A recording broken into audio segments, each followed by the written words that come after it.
My name is Robert Denis Whittle, and this novel, One Skin for an Overlander, is the first book in my saga of an Australian colonial family.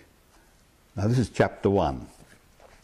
Finbar Warre rode out of the eucalypt forest and saw the body spread-eagled in the tall grass, a spear through its chest and a fighting stick rammed down through the right eye.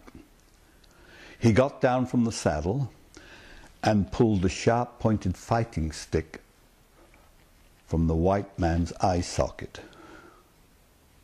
It was only when 1,000 sticky bush flies lifted in a buzzing cloud that Finbar saw the ripped open stomach. "Bloody blackfellas," he muttered as he climbed back into the saddle. A quarter of a mile distant, Biraban, fight leader of the ferocious Karakara tribe, saw the overlander come out of the eucalypt forest, and he led his warriors at a fast run over the only shallow river crossing for 20 miles.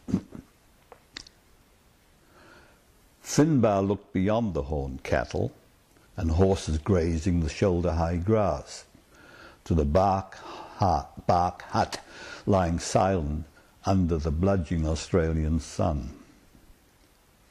A bloody trap, he thought, knowing he had no choice but to find out if any other poor bastards were still alive. Finbar loosened the 2 percussion cap pistols in their canvas holsters, and taking one of the 2 carbines from their saddle sheaths, he fully cocked it. Using the pressure of his legs, he forced the mare into a dead run, swerving abruptly first to the right, then to the left, then to the left again. 50 yards from the hut, a wedge-tailed eagle lifted skywards, with a lump of bloody meat in its talons, and Finbar rode a wide circle to approach the front of the hut of rough-cut poles with its bark-sheeted roof and sides. Beneath swarming black bush flies lay the partly devoured body of another white man, a spear through his chest, a fighting stick rammed down through his eye socket, and his stomach ripped open. Suddenly, tall, thin, war-painted blackfellas rose to their full height in the grass, the spears in their right hands resting in the hollow of their left elbows. A moment later, another fighting line of painted blacks rose to their feet in the tall grass. White clay stripes patterned their emu-oiled bodies. Emu feathers protruded from a topknot, and their thick, wavy black hair was scraped short with a flint knife to halfway back over their heads. Each of this group wore a bone through the septum of his nose, and each Mayol carried a Gidgee fighting spear in his right hand, a 12-foot-long hardwood fighting spear. In their left hand they carried a woomera, the hooked spear thrower that increased the range and accuracy of the spear. A blackfella of vicious appearance, with an eagle feather in his topknot and an air of certainty about him, left the lines of black warriors and walked easily towards the white horseman, a flintlock musket in each hand and a cartridge belt hanging round his neck.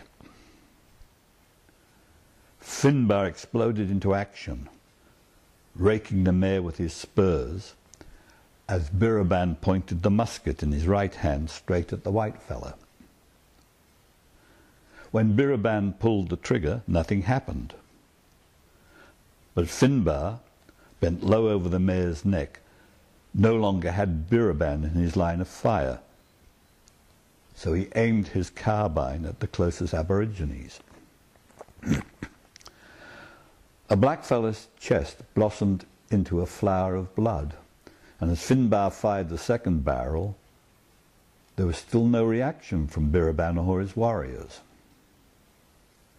Finbar was through the first line of miles before the second blackfella hit the ground, but now a few spears were hurled.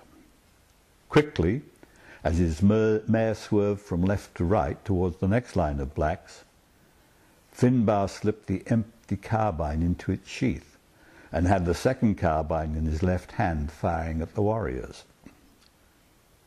2 more black fellows were ripped open by the ball shot, and the mare's hooves trampled their bodies. As spears fell round Finbar, another fighting line of black fellows appeared, no more than 20 feet ahead. In front of their top knots, the hair on their foreheads was not scraped away, and Finbar, knowing they were young, unblooded warriors, aimed the mare at them. This handful of aboriginal youths seemed uncertain of how to fight the horsemen racing towards them. They just stood there calling advice to their young fight leader, and Finbar knew they were a decoy. Using the mare's shoulder as a ramrod, Finbar rode through the centre of the youths, knocking them aside, and the trap was sprung. Of a sudden, out of the tall grass ahead of Finbar, warriors with long-handled war clubs rose to their full height. The carbines were empty, and so Finbar had to keep the single bullet in each pistol, first to kill the mare if she was badly wounded, and then himself if he was overwhelmed. At a full gallop, Finbar propped the mare, stopping her abruptly, right in front of the line of war club fighters. Before the blackfellows had time to react, Finbar turned the mare sharply, and with the pressure of his knees, raced her back towards the unblooded youths, uncoiling his 10-foot-long plaited greenhide stockwhip as he rode. Buramail, the young fight leader, was waiting. "White fella, not powerful spirit," he shouted to his young warrior. "We have seen him piss and shit all the same us fellas." And as one, they hurled their spears at the white fella.